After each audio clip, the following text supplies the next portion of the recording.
اب سکندر ذوالقرنین کو رب کریم نے اقتدار بھی دیا، وسائل بھی دیے، طاقت بھی دیا، تو انہوں نے پہلا سفر کیا۔ 3 سفروں کے بارے میں قرآن کہہ رہا ہے۔ پہلا سفر کیا مغرب تک، یہ مشرق سے مغرب تک گئے، وہاں ایک کالے دلدل نما چشمے میں انہوں نے سورج کو غروب ہوتے اپنی آنکھوں سے دیکھا۔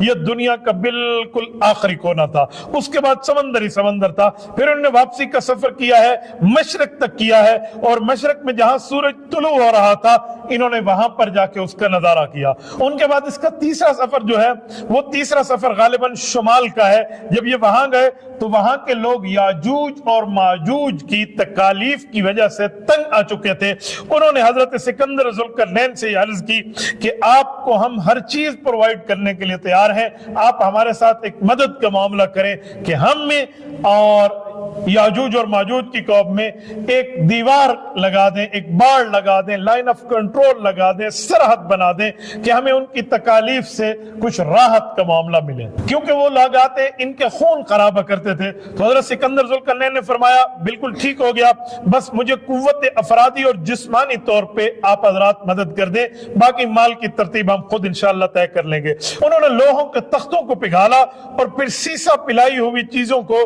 اس کے ساتھ اندر پگھال کے اس کا پورا میٹیریل تیار کیا۔ انہوں نے ایک دیوار بنا دی جسے ہم دنیا میں آج مثال بھی دیتے ہیں کہ سد سکندری، یہ سد سکندری تھی جو یاجوج ماجوج اور اس قوم کے درمیان انہوں نے اس کو واقع فرما دیا۔ وَتَرَكْنَا بَعْضُهُمْ کی آیت کے اندر اللہ جل شانہ نے قیامت اور عوام کی ہولناکی کو ذکر فرمایا ہے کہ لوگوں کا حال قیامت میں کیا ہوگا، اس حد تک یہ بدحواس ہو چکیں گے کہ ایک دوسرے سے ٹکرا رہے ہوں گے، جس کو ہم عام طور پہ مثال دیتے ہوئے بات کہتے ہیں کہ فلاں بندہ پاگل ہو گیا اور وہ دیواروں کو ہاتھ لگاتا پھر رہا تھا۔ یہ قیامت کے ہولناکی کا منظر رب کریم نے بیان فرمایا کہ اتنا شدید ہولناکی کا منظر ہوگا، گویا لوگ دیواروں کو اندر ٹکرا رہے اور وہیں پر ہاتھ لگا رہے۔ اس سے اگلی آیت میں اللہ جل شانہ نے اپنی صفات کو ذکر فرمایا، قُلْ لَوْ كَانَ الْبَحْرُ مِدَادًا لِكَلِمَاتِ۔ اس آیت کے اندر یوں ارشاد فرمایا کہ رب کریم کی قدرت، اللہ کی صفات، اللہ کی طاقت اور اللہ کے کمالات یہ لامنتہائی ہیں، یہ بالکل اس کی کوئی تعداد نہیں لکھی جا سکتی، بلکہ یہاں تک فرمایا کہ اگر انہیں لکھا جائے ریٹن شکل میں کہ اللہ کی طاقت، اللہ کا کمال، اللہ کی قدرت کیا ہے، اللہ کی صفات کیا ہے، تو فرمایا جتنے سمندر ہیں یہ تمام سمندر خشک پڑ جائیں اور اللہ کی صفات اس کے بعد بھی پوری نہیں ہو سکتی۔ اس سے اگلی آیت میں قُلْ إِنَّمَا أَنَا بَشَرٌ مِثْلُكُمْ يُوحَىٰ کی آیت کے اندر رب کریم نے جو بات ارشاد فرمائی ہے وہ یہ ہے کہ اے نبی پاک صلی اللہ علیہ وسلم آپ اعلان فرما دیں، رب کریم نے مجھے نبوت کی تاجداری دی ہے اور مجھے تمام انبیاء کا سردار بنایا ہے، تو میں بھی ایک انسان ہوں، انسانیت کی بات کر رہا ہوں۔ اس سے ایک عقیدہ واضح ہوا کہ اللہ تعالیٰ اعلیٰ درجے کے انسانوں کو نبی بنا کر بھیجتے ہیں۔ فرمایا میں بھی انسان ہوں، میرے اوپر اللہ وحی بھیجتے ہیں اور تمہارے اوپر وحی نہیں آتی۔ اس سے نبی پاک علیہ السلام نے اپنی نبوت کی بات بھی فرما دی اور اپنی وحی ہونے کی بات بھی ارشاد فرما دی۔ یہ ان لوگوں کا جواب تھا جو لوگ نبی پاک صلی اللہ علیہ وسلم کو پتہ نہیں کیا سے کیا سمجھتے تھے کہ آپ ہمارے لیے یہ فرمائشی معجزہ لائیں، یہ فرمائشی معجزہ لائیں، تو رب کریم نے ان کے جواب میں یہ آیت نازل فرمائی۔ اس سے اگلی آیت جہاں پر سورت کا اختتام ہوتا ہے فَمَنْ كَانَ يَرْجُو لِقَاءَ رَبِّهِ فَلْيَعْمَلْ عَمَلًا صَالِحًا وَلَا يُشْرِكْ بِعِبَادَةِ رَبِّهِ أَحَدًا۔ اس آیت کے اندر اللہ جل شانہ نے جو بات ارشاد فرمائی ہے وہ یہ ہے کہ جس شخص کو اللہ سے ملنے کا یقین نہ ہو، یعنی قیامت، چاہے وہ جتنے نیک اعمال کر لے، اللہ کی عبادت میں کسی کو شریک نہ ٹھہرائے، تو ایسے آدمی کے معاملات کو رب کریم نے بیان فرمایا۔ تو اعمال کب قبول ہوں گے؟ فرمایا اعمال قبول ہونے کی بنیادی طور پہ اس آیت میں 3 شرطیں ہمیں سمجھ آتی ہیں۔ نمبر 1، انسان کا عقیدہ ٹھیک ہو۔ اگر عقیدہ ٹھیک نہ ہو تو جتنا بندہ کام کر لے کوئی فائدہ نہیں ہے، کیونکہ عقیدہ بنیادی چیز ہے، عقیدہ ایمان کو کہتے ہیں، ایمان نہ ہو تو کچھ بھی نہیں ہے۔ نمبر 2، عمل کرتے وقت نیت کو درست ہونا چاہیے، اگر نیت ٹھیک نہیں ہے تو کوئی عمل قبول نہیں ہے۔ نمبر 3، عمل رسول اللہ صلی اللہ علیہ وسلم کے طریقے کے مطابق ہو، حضور پاک علیہ السلام کی سنت کے مطابق ہو، اگر حضور کی سنت کے خلاف ہو تو پھر وہ عمل بیکار ہے۔ یہ تینوں باتیں فرما کر سورۃ الکہف کا اختتام فرما دیا۔ 16ویں پارے میں یہ ایک اور سورت مریم ہے۔ اس سورت کو اللہ جل شانہ نے جو بیان فرمایا ہے،